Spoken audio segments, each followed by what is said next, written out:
அப்போ வந்து அப்போலோ ஹாஸ்பிட்டலுக்கு போனேன். எனக்கு அப்போலோ ஹாஸ்பிட்டலுக்கு அறவே போக பிடிக்காது. ஏன்னா it's one of the most dirtiest thinking hospitals in my life. எனக்கு வந்து ஹாஸ்பிட்டல்னு போனால் அந்த ஹாஸ்பிட்டல் நீட்டாக இருக்கணும், இந்த நாத்தம் அடிக்கக்கூடாது. அந்த விதத்தில் ஒரு சில கோயம்புத்தூர் ஹாஸ்பிட்டல்ஸ் அந்த மாதிரி நீட்டாக இருக்குது, நான் இல்லைன்னு சொல்ல மாட்டேன். பட் ஜென்ரலி எனக்கு வந்து ஹாஸ்பிட்டல்ஸ் போக பிடிக்காது. அந்த சூழ்நிலையில் நான் வந்து அங்கிள் மட்டும் பார்க்க போயிருந்தேன். டாக்டர் ஸ்ரீதர் பழைய, அவர் வந்து காதலிக்க நேரமில்லை, நெஞ்சில் ஒரு ஆலயம், என்னது நெஞ்சம் மறப்பதில்லை, இந்த மாதிரி நிறைய கல்யாண பரிசு இந்த மாதிரி படங்கள்லாம் எடுத்த டைரக்டர். எங்கள் சின்னப்பா அவர் வந்து எங்கள் நேபர், எங்கள் வீட்டிலேருந்து 4வது வீடு 5வது வீடு அவங்களோட. அப்போ அவர் எப்போது சொல்லுவார், கீதா எனக்கு நல்லா அனுப்புகிறோம், நான் வந்துட்டு உனக்கு நட்பு ஃப்ரெண்ட்ஷிப்புன்னா என்னன்னு சொல்லிட்டு உன்னை வச்சு ஒரு கதை எழுத எனக்கு பிடிக்கும்னு சொல்லிட்டு. ஏன்னா சின்னப்பா அவர் வந்து எப்போ என்னை பார்ப்பேன், நான் எப்போ பார்த்தா ஆம்பளை பசங்களோட விளையாடிட்டு குறும்பு பண்ணிகிட்ருப்பேன். அப்போ நினைப்பாராம்மா என்ன இந்த பிள்ளை எப்போ பார்த்தா இது பண்ணுது. பட் லைஃப்பில் அவருக்கு வந்துட்டு சொன்னார், எங்கள் கெட்ட காலத்தில் ஃப்ரெண்ட்ஷிப்புன்னா என்னன்னு எனக்கு புரிஞ்சுது கிட்ட, அது மூலியமாக தான் எனக்கு புரிஞ்சுது. எப்படி நீ வந்துட்டு உன்னோட ஃப்ரெண்ட்ஷிப் நீ எப்படி மெயின்டைன் பண்ணன்னு சொல்லி. நான் எப்போ அப்படி தான், நான் வந்து யார்கிட்டையும் காசுக்காக பழக மாட்டேன், பதவிக்காக பழக மாட்டேன்.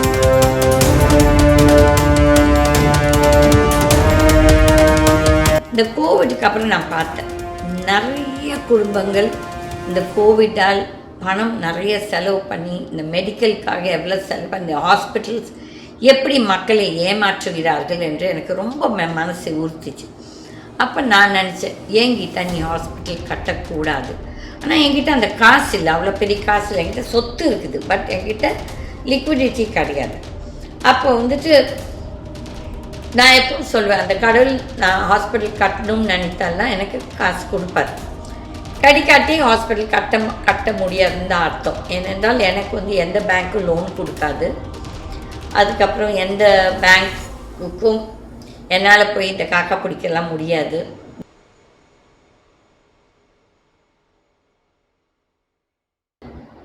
என்னால் எடுக்க முடியாது. ஏனென்றால் உங்கள் கட்சியில் இருக்கும் ஒரு நபர் கிட்ட என்னோட பேச விருப்பம் இல்லை. எஸ்பெஷலி இபிஎஸ் கிட்ட நிறைய தடவை நீங்கள் சொல்லி நான் அப்பாயின்மெண்ட் கிட்ட அந்த ஆள் மரியாதை கொடுக்கல. அப்போ அந்த ஆளுக்கு உங்கள் மேலே என்ன அதுக்கு தான் நான் அந்த கட்சியை அழிச்சிட்டே இல்லை கீதா, அவனையும் அழிச்சிட்டே இல்லைன்னு சொல்லி சொன்னாங்க. இருக்கலாம், பட் நான் போய் எவன் வீட்டு வாசப்படியிலும் நிற்க மாட்டேன். அப்போ அவங்க என்கிட்ட சொன்னாங்க, கீதா எனக்காக நீ இதை வந்து செஞ்சே தீரணும்னு சொல்லிட்டு சொல்லும்போது நான் சொன்னேன், பார்க்கலாம், என்னால் செய்ய முடியுமான்னு தெரியாது. ஏனென்றால் எனக்கு வந்து யார் வீட்லேயும் போய் நின்று அவங்கள கெஞ்சி கூத்தாடி ஒரு அப்பாயின்மெண்ட் வாங்கணும் கிடையாது. பார்க்கலாம். அந்த அம்மா சொல்கிறாங்க, இல்லை நான் வந்துட்டு உன்னை கண்டிப்பாக அவங்க சந்திக்க செய்கிறேன் என்று. அப்போ அந்த அம்மா சொல்கிறாங்க, அந்த கட்சியை திருப்பி பழையபடி கொண்டு வா, நான் எப்படி நடத்தினேனோ அதே மாதிரி நீ கொண்டு வருவேன்னு எனக்கு நம்பிக்கை இருக்கிறதுன்னு சொன்னாங்க. என்னை விட நீ நல்லா நடத்துவேன்னு கடை சொன்னாங்க. அந்த வார்த்தை யூஸ் பண்ணது அவங்க, நாட் மீ.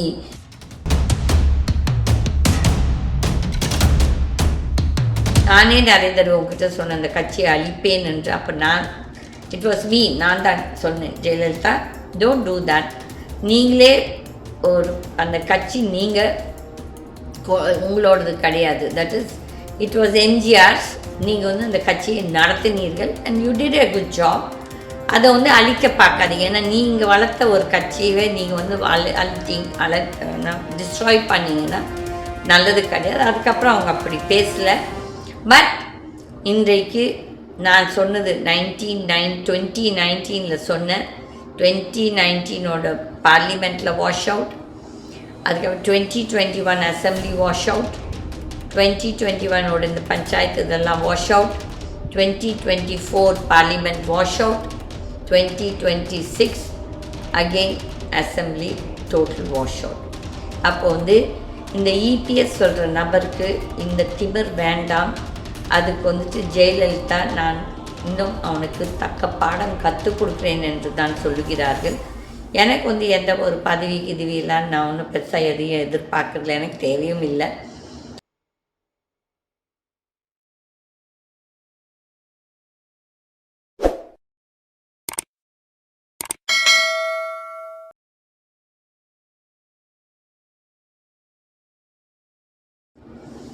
வணக்கம் Geetha TV and Swatantra party நேயர்களுக்கு. இன்றைக்கு காலையில் நான் வந்துட்டு என்னைக்குனா ஒரு நாள் மனசு ஏதோ இது மாதிரி இருந்தானா, நாட் அப்செட், நோ, எனக்கு ஒரு ஃப்ரீ டைம் கிடச்சுன்னா நான் போய் இன்றைக்கி எங்கள் கோயிலில் உட்காந்துட்டு சடனாக சரி ரொம்ப நாள் ஆச்சு பிரசனம் பார்க்கலாம். இது வந்து நான் பிரசனம் பார்க்குறது வந்து கடவுள்கிட்ட ஒரு சில டவுட்ஸ் நான் கேட்டுப்பேன். ஏன் இதை நடக்குது, ஏன் இது நடக்கிறது இல்லைன்னு சொல்லிட்டு கேட்பேன். அப்போ வந்துட்டு எனக்கு ஒரு ரொம்ப நாள் ஆசை, தட் இஸ் இந்த எஸ்பெஷலி ஆஃப்டர் கோவிட். அதுக்கு முன்னால் எனக்கு பெருசாக இல்லை. ஏன்னா எனக்கு ஹாஸ்பிட்டல் கட்டணும்னு ஆரம்பித்தேன் 1997. பட் அன்றைக்கு இந்த அரசியல்வாதிகள், பேங்கர்ஸ், இங்கே கோயம்புத்தூரில் இருக்கும் ஒரு பெரிய தொழில் அதிபர்கள் எல்லாம் என்னோடய ப்ராஜெக்ட் வரக்கூடாதுன்னு சொல்லி எனக்கு எவ்வளோ கெடுதல் பண்ணி, அன்றைக்கு இந்த மந்திரி, அந்த ஹெல்த் மினிஸ்டர் அவன் செஞ்ச அயோக்கியத்தனத்தால் நான் வந்து அந்த ஹாஸ்பிட்டல் ப்ராஜெக்டை பண்ணல. பட் நான் வந்து அன்றைக்கி பெருசாக விரும்பி பண்ணேன். ஏன்னா எனக்கு வந்துட்டு எப்போவுமே சின்னப்போ இருந்து ஹாஸ்பிட்டல்ஸ் பிடிக்காது. எனக்கு வந்து டாக்டர்ஸ் வந்து பிடிக்காது, பயம். ஆக்சுவலி எனக்கு வந்து யாருக்குன்னா இன்ஜெக்ஷன் போட்டாலும் எனக்கு வந்து அதை பார்க்க பிடிக்காது. இந்த ட்ரிப்ஸ் போட்டால் பிளட் இது அந்த இது பாட்டில்ஸ் பார்த்தாலே அந்த ட்ரிப் இதெல்லாம் எனக்கு வந்துட்டு ஒரு மாதிரி ஒரு ஃபீலிங் வரும். ஸோ ஜென்ரலி நான் வந்து ஆஸ்பத்திரிக்கு யாருமே ஜாஸ்தி பார்க்க போக மாட்டேன். யாருக்குன்னா உடம்பு சரியில்லை என்று சொன்னால் நான் எனக்கு மனசுலேயே வேண்டிப்பேன், கடவுளே அவங்களுக்கு நல்லது செய்யன்னு சொல்லி வேண்டிப்பேன். தவிர்த்துட்டு என்னோடய லைஃப்பில் நான் ரொம்ப ஹாஸ்பிட்டலுக்கு போனது வந்து பழைய டைரக்டர் ஸ்ரீதர் இருந்தார். அவருக்கு வந்து அங்கிளுக்கு வந்து இது வந்துச்சு, ஹேட் அ ஸ்ட்ரோக். ஸோ அப்போ it was a bad stroke, ரொம்ப சீரியஸாக இருந்தது. அப்போ வந்து அப்போலோ ஹாஸ்பிட்டலுக்கு போனேன். எனக்கு அப்போலோ ஹாஸ்பிட்டலுக்கு அறவே போக பிடிக்காது. ஏன்னா it's one of the most dirtiest thinking hospitals in my life. எனக்கு வந்து ஹாஸ்பிட்டல்னு போனால் அந்த ஹாஸ்பிட்டல் நீட்டாக இருக்கணும், இந்த நாத்தம் அடிக்கக்கூடாது. அந்த விதத்தில் ஒரு சில கோயம்புத்தூர் ஹாஸ்பிட்டல்ஸ் அந்த மாதிரி நீட்டாக இருக்குது, நான் இல்லைன்னு சொல்ல மாட்டேன். பட் ஜென்ரலி எனக்கு வந்து ஹாஸ்பிட்டல்ஸ் போக பிடிக்காது. அந்த சூழ்நிலையில் நான் வந்து அங்கிள் மட்டும் பார்க்க போயிருந்தேன். டைரக்டர் ஸ்ரீதர் பழைய, அவர் வந்து காதலிக்க நேரமில்லை, நெஞ்சில் ஒரு ஆலயம், என்னது நெஞ்சம் மறப்பதில்லை, இந்த மாதிரி நிறைய கல்யாண பரிசு இந்த மாதிரி படங்கள்லாம் எடுத்த டைரக்டர். எங்கள் சின்னப்பா அவர் வந்து எங்கள் நேபர், எங்கள் வீட்டிலேருந்து 4வது வீடு 5வது வீடு அவங்களோட. அப்போ அவர் எப்போதும் சொல்லுவார், கீதா எனக்கு நல்லா அனுப்புகிறோம், நான் வந்துட்டு உனக்கு நட்பு ஃப்ரெண்ட்ஷிப்புன்னா என்னன்னு சொல்லிட்டு உன்னை வச்சு ஒரு கதை எழுத எனக்கு பிடிக்கும்னு சொல்லிட்டு. ஏன்னா சின்னப்பா அவர் வந்து எப்போ என்னை பார்ப்பேன், நான் எப்போ பார்த்தா ஆம்பளை பசங்களோட விளையாடிட்டு குறும்பு பண்ணிகிட்ருப்பேன். அப்போ நினைப்பாராம்மா என்ன இந்த பிள்ளை எப்போ பார்த்தா இது பண்ணுது. பட் லைஃப்பில் அவருக்கு வந்துட்டு சொன்னார், எங்கள் கெட்ட காலத்தில் ஃப்ரெண்ட்ஷிப்புன்னா என்னன்னு எனக்கு புரிஞ்சுது கீதா, அது உன் மூலியமாக தான் எனக்கு புரிஞ்சுது.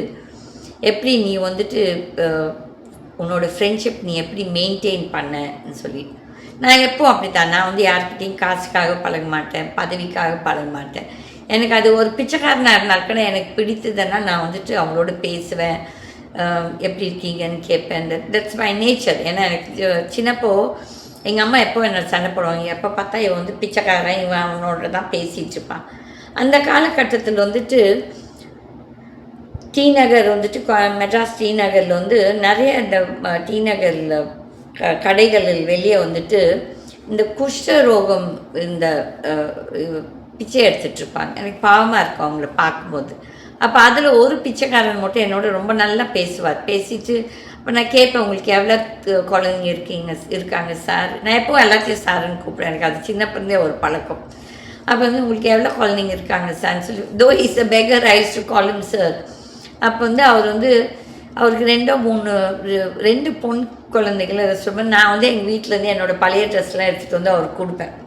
அப்போ எப்போனா எங்கள் அம்மா அந்த நாயுடு ஹால் கடைக்கு போகும்போது அந்த பிச்சைக்காரர் அவர் வந்துட்டு எங்கள் அம்மாவை கேட்பாங்க, பாப்பா வரலையான்ட்டு. உடனே எங்கள் அம்மாவுக்கு வரும், இவளுக்கு இந்த பிச்சைக்காரன் இவன் வந்தால் இவளை கேட்டுட்டு இருப்பான்னு சொல்லிட்டு. நான் வந்துட்டு என்றைக்கும் அந்த பணம் இந்த இது வித்தியாசத்தை பார்க்க மாட்டேன். ஜாதி மதம் பார்த்ததே கிடையாது, ஜாதி எனக்கு தெரியவே தெரியாது. அதில் அது ஒரு காலகட்டம். அதில் நான் வந்து நட்புக்காக ரொம்ப மரியாதை கொடுப்பேன். அந்த மாதிரி இந்த இதில் வந்துட்டு நான் எதுக்கு இதை சொல்கிறேன்னா, இன்றைக்கு நான் வந்துட்டு ஹாஸ்பிட்டல் எதுக்கு கட்டுறேன்னு சொல்கிறேன்னா, இந்த கோவிடுக்கு அப்புறம் நான் பார்த்தேன். நிறைய குடும்பங்கள் இந்த கோவிட்டால் பணம் நிறைய செலவு பண்ணி, இந்த மெடிக்கலுக்காக எவ்வளோ செலவு பண்ணி, இந்த ஹாஸ்பிட்டல்ஸ் எப்படி மக்களை ஏமாற்றுகிறார்கள் என்று எனக்கு ரொம்ப மனசை உறுத்திச்சு. அப்போ நான் நினச்சேன், ஏன் கீதா நீ ஹாஸ்பிட்டல் கட்டக்கூடாது? ஆனால் என்கிட்ட அந்த காசு இல்லை, அவ்வளோ பெரிய காசு இல்லை. என்கிட்ட சொத்து இருக்குது, பட் என்கிட்ட லிக்விடிட்டி கிடையாது. அப்போ வந்துட்டு நான் எப்பவும் சொல்வேன், அந்த கடவுள் நான் ஹாஸ்பிட்டல் கட்டணும்னு நினைத்தால்தான் எனக்கு காசு கொடுப்பார். கடிக்காட்டி ஹாஸ்பிட்டல் கட்ட முடியாதுன்னு தான் அர்த்தம். ஏனென்றால் எனக்கு வந்து எந்த பேங்க்கும் லோன் கொடுக்காது. அதுக்கப்புறம் எந்த பேங்க்குக்கும் என்னால் போய் இந்த காக்கா பிடிக்கலாம் முடியாது. இந்த போய் ரெக்கார்ட்ஸ் கொடுத்து லோன் எல்லாம் வாங்க எனக்கு விருப்பம் இல்லை. பட் இப்போ ஒரு சில காலகட்டத்தில் எனக்கு அந்த ஹாஸ்பிட்டல் கட்டுறதுக்கு ஒரு சில நல்லது நடக்குது. அப்போ நான் கடவுள்கிட்ட அதுதான் பிரச்சனத்தை கேட்க இருந்தேன். தட் இஸ், நான் ஹாஸ்பிட்டல் கட்டுவேன்னா இந்த ப்ராஜெக்ட் வருமானு சொல்லிட்டு ஒரு சில கேள்விகள் கேட்டுட்டு இருந்தேன். அப்போ வந்துட்டு நான் இந்த ஸ்வதந்திரா பார்ட்டி ஆரம்பித்தது வந்து எனக்காக நான் ஆரம்பிக்கலை. 2016 ஜெயலலிதா செத்த உடனே எனக்கு வந்து that is not after December, செப்டம்பரில் வந்து என்னை வந்து என் காலி வந்து ஒரு பார்ட்டி ஆரம்பிக்க சொன்னாங்க, அரசியல் கட்சி. நான் சொன்னேன், எதுக்கு? நானே வேறு உலகத்துக்கு, நான் வேறு லைஃப்க்கு போயிட்டுருக்கேன், எதுக்கு இன்னும் வேண்டாம், என்னோடய அரசியல் இதெல்லாம் முடிஞ்சிருச்சு, இன்னும் வேண்டாம், நினைக்கிற நேரத்தில் நீ என்ன இதை ஆரம்பிக்க சொல்கிறேன்னு சொல்லும்போது, அப்போ காலையை சொல்லிச்சு, நான் சொல்கிறத நீ செய், நான் உனக்கு காசு கொடுக்குறேன், பட் இதனால் மட்டும் எனக்கு காசு கொடுக்கல சொல்லிச்சு. இப்போ 10 வருஷம் ஆக போகுது, 10 வருஷம் ஆயிடுச்சு, ஆக போகுது இந்த செப்டம்பர் வந்தால். ஸோ அதில் நானும் உடனே ஆரம்பிக்கலை, நான் ஒரு 3-4 வருஷத்துக்கு அப்புறம் தான் ஆரம்பித்தேன். ஸோ இட்ஸ் ஐ கான் சே 10 வருஷம் அதுவும் வரல. அப்போ நான் வந்து கடவுள்கிட்ட இந்த ஹாஸ்பிட்டலை பற்றி கேட்டுருக்கும் போது சடனாக வந்து ஜெயலலிதா ஆத்மா வந்து எங்களோட அந்த பிரசனம் பார்க்கறது அவர் மேலே வந்துச்சு. அப்போ நான் சொன்னேன், ஏன் சுவாமி இன்றைக்கி வந்திருக்கு இந்த ஆத்மா? அப்போ அவர் சொன்ன, தெரியலம்மா, அம்மா என்னன்னு கேளுங்கன்னு சொல்லும்போது அந்த ஆத்மா சொன்னாங்க என்கிட்ட, என்னோடய இப்போ ஜாஸ்தி வரதில்லை, என்ன நான் சத்தம் போடுவேன். ஒரு சில நாட்கள் நான் திட்டியிருக்கேன் அவங்கள. என்னென்னா, என்ன மாதிரி அயோக்கியர்களை நீ வந்து கூட வச்சுக்கிட்டு, அந்த அயோக்கியர்களுக்கு எவனா ஒருத்தருக்காக நன்றி இருக்குதுன்னா எவனுக்குமே நன்றி இல்லை.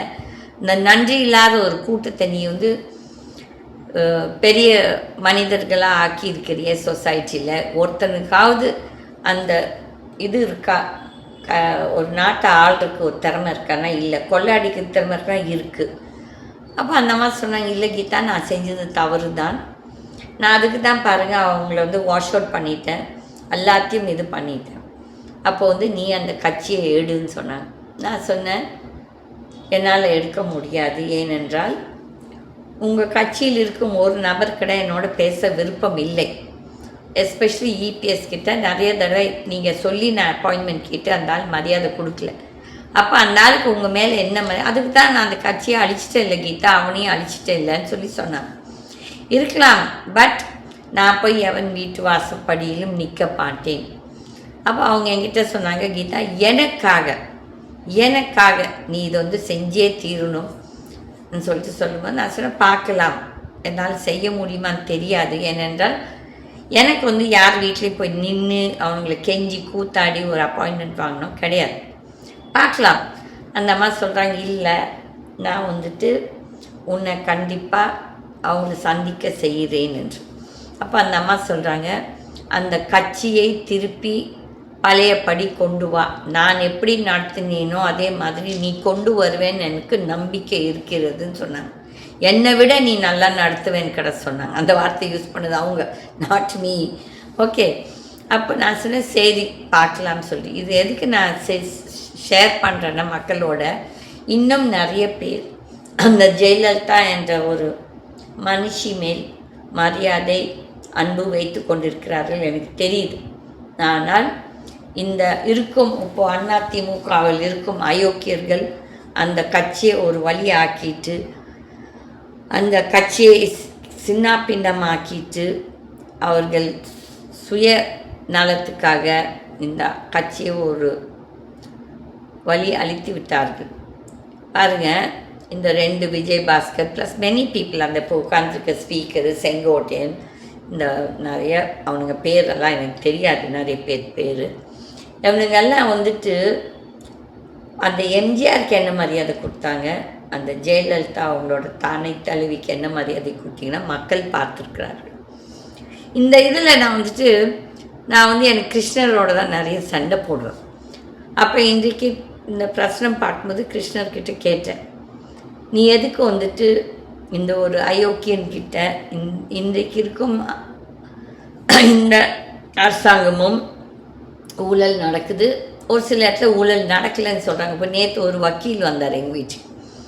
அவர் சொன்னார், அவங்க தம்பிக்கு ஒரு கவர்மெண்ட் பதவி கிடச்சிருக்கு, எந்த பணமும் கொடுக்கல கீதமான்னு சொன்னார். அது இஃப் இஸ் ரியலி அப்படி பணம் கொடுக்காம கிடச்சிருந்தா நான் கண்டிப்பாக சந்தோஷப்படுவேன், நான் பாராட்டுவேன். நான் வந்துட்டு எல்லாமே குற்றம்னு சொல்ல மாட்டேன், நல்லது நடந்தால் நல்லதுன்னு சொல்லி நம்ம ஏற்றுக்கணும். அப்போ அவர் சொல்லும்போது நான் ரொம்ப சந்தோஷப்பட்டேன். Good if it is true, okay, and I think it is true, okay. But at the same time நிறைய பேர் பணம் கேட்டிருக்காங்கன்னு சொல்லிட்டு அந்த ஒரு கம்ப்ளைண்ட்டும் நம்ம கேட்டுட்ருக்கோம். இந்த சூழ்நிலையில் நான் கிருஷ்ணர்கிட்ட கேட்டேன். அப்போ கிருஷ்ணன் சொன்னார், இந்த மக்களுக்கு எல்லாமே எக்ஸ்போஸ் ஆகணும், இந்த விஜயை நான் எக்ஸ்போஸ் பண்ணுறதுக்கு தான் அவனுக்கு பதவி கொடுத்துருக்கேன், அவனுக்கு நான் ஃபுல் பதவி கொடுக்கல. நான் நினைத்தால் எந்த நேரமும் இந்த ஆட்சியை கவிழ்ப்பேன், நீ பார்த்து கொண்டே இரு என்று தான் என் கடவுள் என்கிட்ட சொன்னார். இது உண்மையாக பொய்யா நான் என்னால் ப்ரூவ் பண்ண முடியாது. ஏனென்றால் என்னோட talk with Krishna or Kali or Shiva something different. எனக்கே ஒரு சமயம் புரியாது, இது உண்மையான்னு சொல்லிட்டு எனக்கு ஒரு டவுட் வரும். பட் அது நடக்கும்போது நான் நினைப்பேன், ஓ கடவுள் நம்மக்கிட்ட இது சொன்னாங்கன்னு சொல்லிட்டு. ஒரு சில இது ஐ ஷேர் வித் யூ ஆல், ஒரு சில இது ஐ டோன்ட் ஷேர். ஐயன் இன்றைக்கு ஜெயலலிதா அவர்கள் இதை சொன்னதால் தான் நான் சொல்லுகிறேன். அவர்கள் சொல்லுகிறார்கள், இந்த அயோக்கியர்கள் அதிமுகவில் இருக்கும் நிறைய அயோக்கியர்கள் வெளியே போயிட்டாங்க. But at the same time நிறைய பேர் அங்கே இருந்து அந்த கட்சியை சின்ன பின்னமாக்கிறார்கள்.